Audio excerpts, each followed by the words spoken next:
Lot S146 is a 1966 Oldsmobile 442 W-30 Club Coupe with a 400 cubic inch, 360 horsepower V8 engine with tri-power and a 4-speed.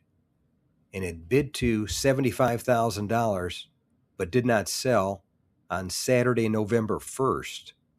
And I'll read from the Mecum website. Odometer reads 19,142 miles.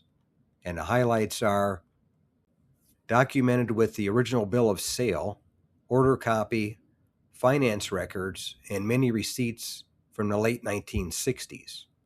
442 package, track pack over-the-counter W-30 Ram Air package, L69 400 360 horsepower V8 engine with tri-power.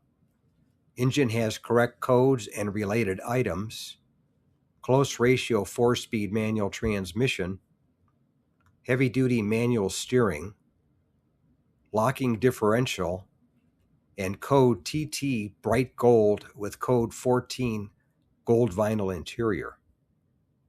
And this was a nice car and a fairly rare one. Unfortunately, it wasn't quite enough money for the seller, so he ended up taking her back home. Thanks again for watching. I appreciate it. And by the way, here's a couple of videos of the 700 plus videos that I have on my channel, Car Finder. This will take you over to my page, and you can take a look at any of the videos that are there that look good to you. But thanks again for watching, and we'll see you on the next one.